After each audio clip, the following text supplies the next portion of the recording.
என் நெஞ்சில் குடியிருக்கும்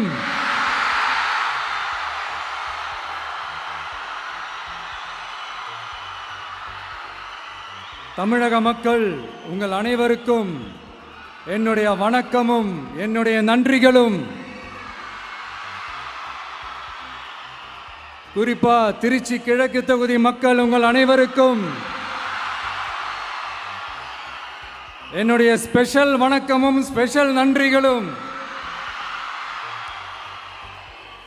இதை நான் ஏன் இப்படி சொல்றேன்னா, என்னை இப்போ பெரம்பூர் தொகுதி எம்எல்ஏன்னு தான் சொல்லுவாங்க.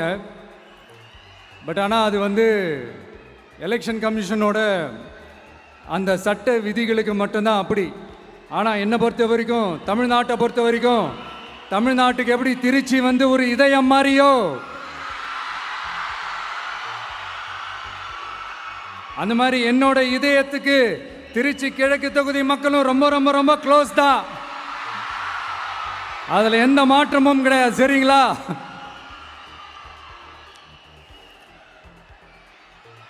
ஆட்சிக்கு சில வாரங்கள் கூட ஆகல. 6 மாசம் அமைதியா இருப்போம்னு சொன்னவங்களாம் 6 நாள் கூட அமைதியா இருக்க முடியல. ஆட்சிக்கு அரை மணி நேரத்திலே ஆரம்பிச்சிட்டாங்க. பாவம், ஒரு கல்யாண வீட்டிலலாம் போய் புலம்பிட்டு இருக்காங்க. நான் சொன்னதெல்லாம் நடக்குதா? 1 by 1 எல்லா புலம்பல்ஸும். அது மாதிரி இத்தனை வருஷமா மாத்தி மாத்தி உங்களை ஏமாத்திக்கிட்டு இருந்த இந்த 2 பேரையும் வேண்டாம்னு சொல்லி ஒதுக்கிட்டு உங்களுக்காக உண்மையா உழைக்க வந்த உங்க விஜய, உங்க அண்ணனை, உங்க தம்பிய முதல் அமைச்சரா இல்ல முதல் சேவகனா ஆக்கியிருக்கிறீங்க. தலை வணங்கி ஒட்டுமொத்த தமிழக மக்களுக்கும் இந்த நேரத்தில் என்னுடைய நன்றியை தெரிவிச்சுக்கிறேன். இந்த நேரத்தில் எங்களுக்கு ஆதரவு தெரிவிச்ச அத்தனை இயக்கங்களுக்கும், அத்தனை இயக்கத்தின் தலைவர்களுக்கும் மீண்டும் என்னுடைய நன்றியை தெரிவிச்சுக்கிறேன்.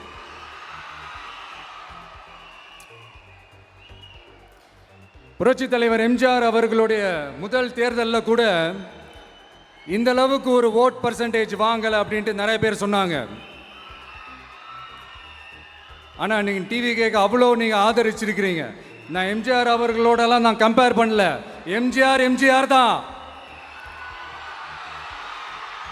ஆனால் நாம பெரியார், அண்ணா, எம்ஜிஆர் அவர்கள் வழியில் ஒரு அன்பா உழைக்க வந்த உங்க விஜய், அவ்வளவுதான். 1977 நீங்க போடாத ஓட்டை 2026 நீங்க போட்டிருக்கிறீங்க. என்ன ஒண்ணு, இன்னும் கொஞ்சம் அதிகமா ஆதரிச்சிருந்தீங்கன்னா கொஞ்சம் நல்லா இருந்திருக்கும். பட் பரவாயில்ல, ஃபியூச்சரில் வரப்போகிற எல்லா தேர்தலையும் உங்களுடைய முழு சப்போர்ட்டை என்னால் வாங்க முடியுன்ற அந்த ஒரு நம்பிக்கை இப்போ என் மனசில் ரொம்ப ஆழமாக பதிஞ்சிருக்கு. ஏன்னா நீங்கள் அமைச்சு கொடுத்துருக்கிற இந்த ஆட்சியில் எல்லா நன்மைகளையும் நீங்கள் கண்கூடா பார்க்க தான் போறீங்க அப்படின்ற அந்த கான்ஃபிடென்ஸும் இப்போ என் மனசில் ரொம்ப ஆழமாக பதிஞ்சிருக்கு. யார் எந்த நிலைமைக்கு எந்த பொசிஷனில் போனாலும் இந்த கிண்டலும் கேலியுமா பேசுறது இருக்கத்தானே செய்யும். நம்மளை பற்றி, நம்ம அரசியலை பற்றி, நம்ம பேச்சை பற்றி இந்த கிண்டலும் கேலியுமா பேசிட்டு தானே இருப்பாங்க. அவங்க எல்லாருக்குமே என் சைட்லேருந்து ஒரே ஒரு ரிக்வெஸ்ட், தயவு செஞ்சு நிப்பாட்டிடாதீங்க. தயவு செஞ்சு கண்டினியூ பண்ணுங்க. நீங்க தான் என்னோட எனர்ஜி ஃபோர்ஸு. நீங்க பேசிக்கிட்டே இருங்க. நான் மக்களுக்கு தேவையான நல்லதை செஞ்சுக்கிட்டே இருப்பேன்.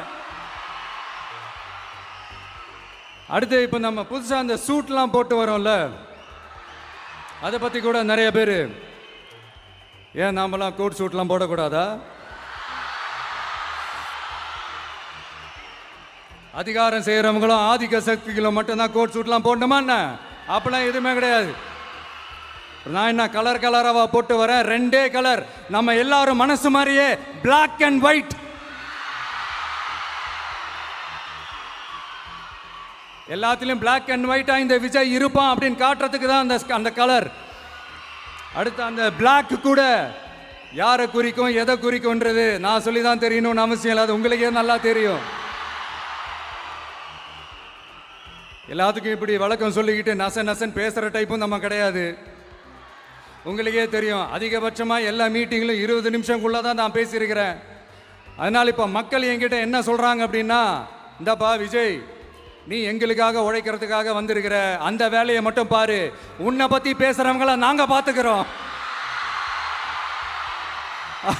அப்படின்னு சொல்லிட்டாங்க.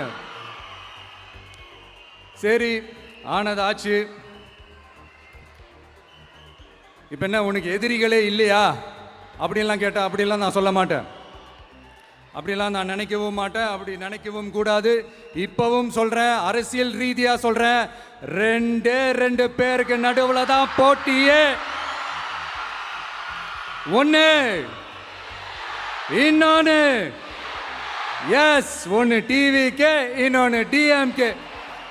இதுக்கு நடுவில் வேற யாருக்கும் எந்த வேலையும் கிடையாது. ஏதாவது இருக்குன்னு சொல்றீங்க? எலெக்ஷனுக்கு முன்னாடியும் அவங்களுக்கு ஒரு வேலையும் இல்லை, இப்ப எலெக்ஷனுக்கு அப்புறம் சுத்தம். ஆனா இந்த திமுகவும் மற்றும் பலரும் ஒன்னா சேர்ந்துக்கிட்டு இந்த விஜயோட ஆட்சி வந்துடக்கூடாதுன்னு சொல்லி ஒரு கூத்து ஒன்று பண்ணாங்களே, அந்த கடைசி 5 நாள், அடாடாடாடாடா, நமக்கெல்லாம் ஓஹோ இப்படியெல்லாம் கூட நடக்குமோ என்ன கூத்துங்கிறீங்க. ஆனா ஃபியூச்சர் என்னவா இருக்குன்றதை மட்டும் இப்ப நான் சொல்றேன்.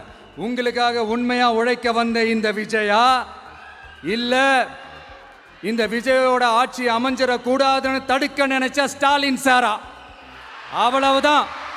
இதுக்கு நடுவில் வேற யாரும் எந்த அல்லு சில்லும் உள்ள வந்து நம்மளை தடுக்கிறதோ எதிர்க்கிறதோ ஏதாவது பண்ணாங்கன்னா நிர்வாகம் அதுக்கு பொறுப்பில்லை ராஜா, நிர்வாகம் அதுக்கு பொறுப்பில்லை. ரிசல்ட் என்னவா வரும்ன்றது அது உங்களுக்கே நல்லா தெரியும். நம்மளை ஏளனமா பேசுறதா நினைச்சு அவங்களுக்கு ஆப்பு வச்சுக்கிறாங்க. திமுக நம்மளை தடுக்க, திமுக நம்மளை எதிர்க்க, திமுக நம்மளை அவமானப்படுத்த அத்தனையும் நமக்கு நன்மையே.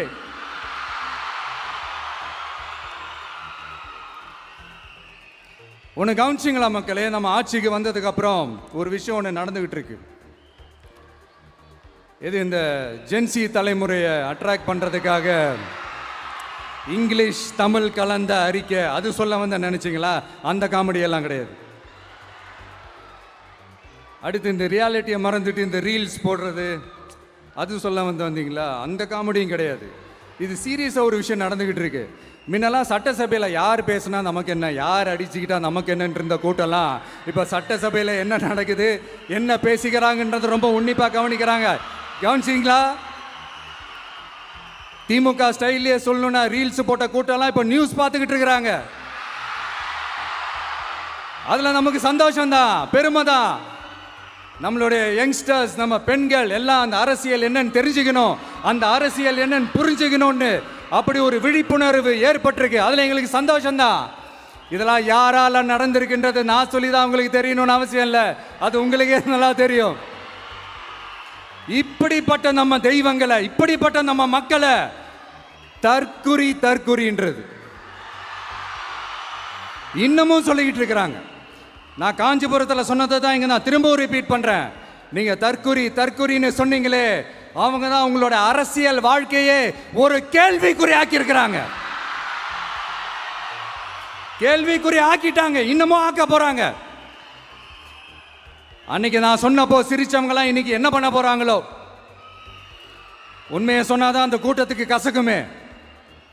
உண்மையிலே நீங்க மக்கள் மனசை புரிஞ்சு வச்சிருந்தீங்கன்னா நீங்க இப்படி மக்களை தப்பாவே பேசியிருக்க மாட்டீங்க. அது என்ன, அப்புறம் அரசியல் புரிதல் இல்லாம மக்கள் நமக்கு ஓட்டு போட்டுட்டாங்களாம். இந்த கவர்ச்சியில மயங்கி மக்கள் நமக்கு ஓட்டு போட்டுட்டாங்களா? நான் என்ன, சரி விடுங்க.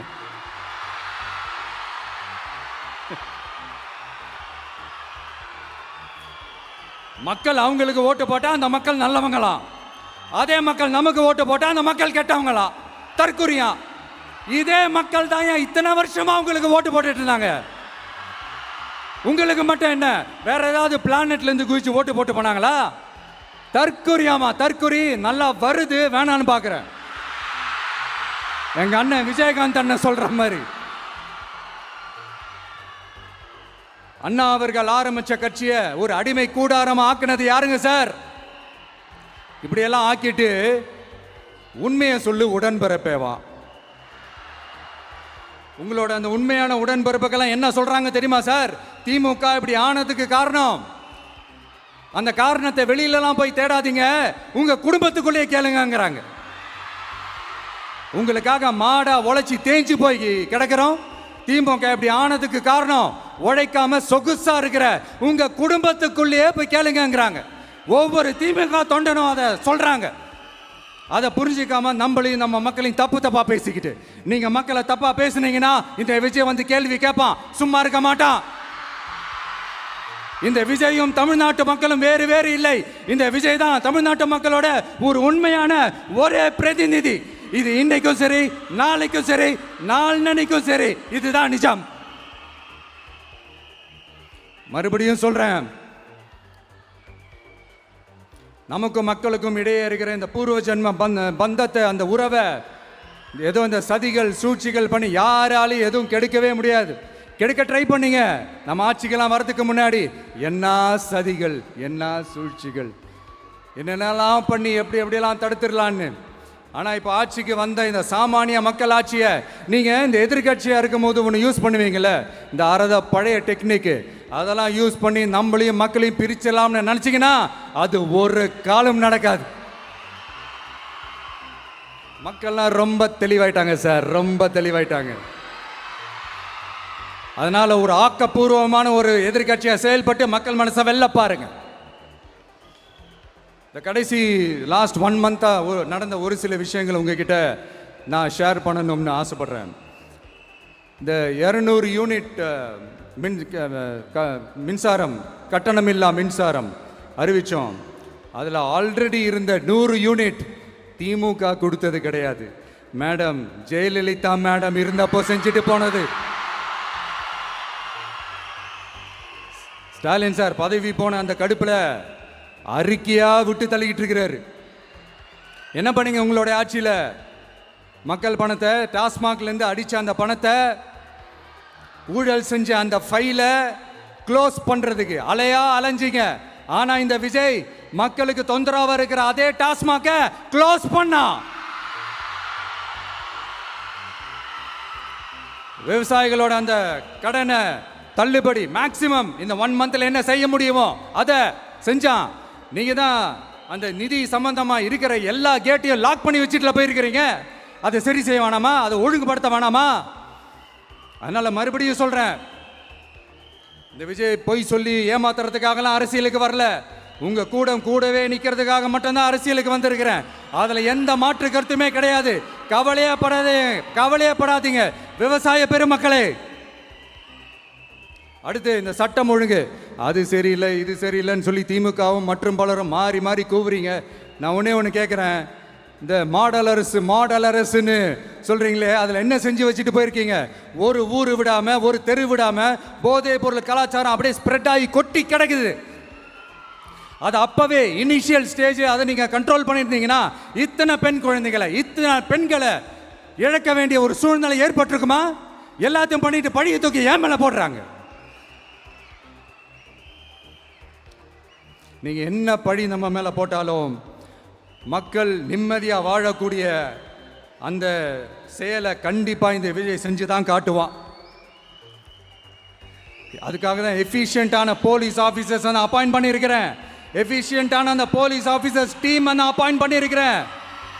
பெண்கள் பாதுகாப்பான அந்த சிங்க பெண் காவல் படை நெக்ஸ்ட் வீக் அதை இனாகரேட் பண்ண போறோம். தப்பு செஞ்சவங்களுக்கான தண்டனை, அதுக்கான சார்ஜ் ஷீட் எல்லாமே ரொம்ப ஃபாஸ்டா, ரொம்ப ஸ்பீடா செய்யறதுக்கான அந்த வேலையை செய்ய சொல்லி இருக்கிறோம். கோர்ட்ல கூட தப்பு செஞ்சவங்களுக்கான அந்த கடுமையான தண்டனை வாங்கி கொடுக்கறதுக்கான அந்த வேலையையும் ரொம்ப சீக்கிரமா செய்ய சொல்லி இருக்கிறோம். அதனால நீங்க என்ன பழி நம்ம மேல போட்டாலும் உண்மையா உறுதியா மக்களுக்கு தேவையான எல்லா விஷயங்களையும் இந்த விஜய் செஞ்சு தான் காட்டுவான்.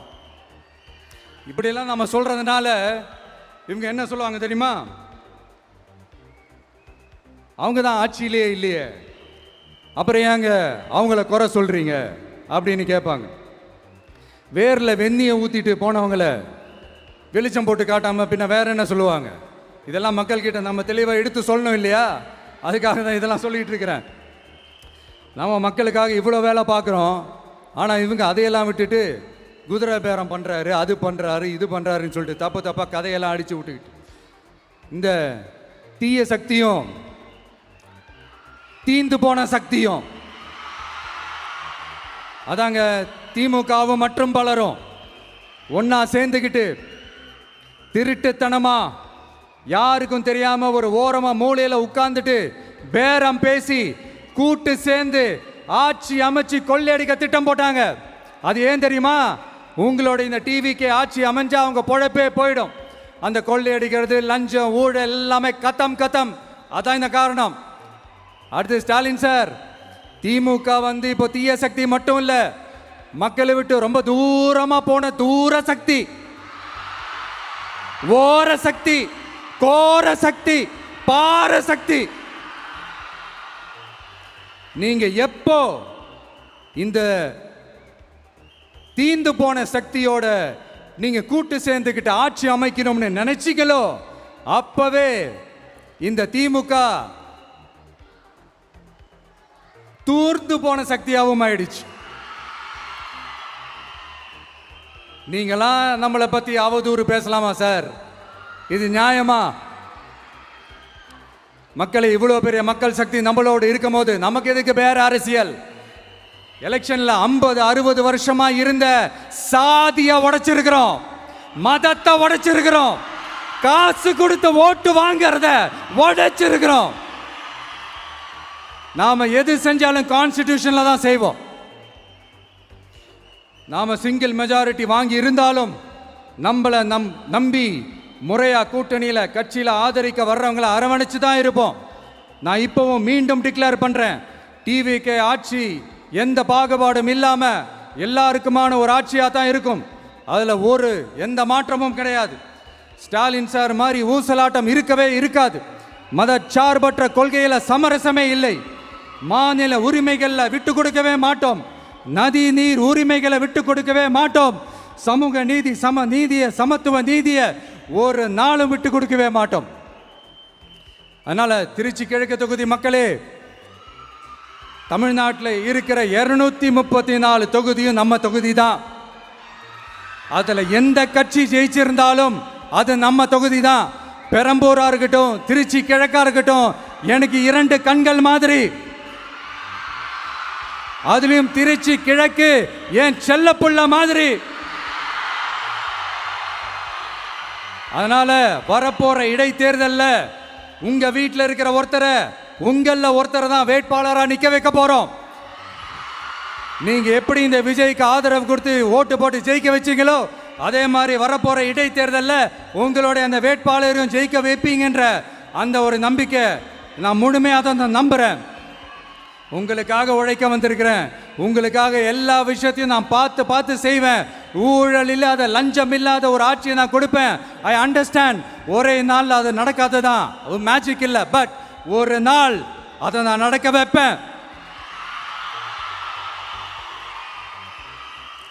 எனக்கு இப்ப வேற எந்த வேலையும் இல்லை உங்களுக்காக உழைக்கிறத தவிர. என் கடன் இனி என் மக்களுக்கு பணி செய்து கிடைப்பதே.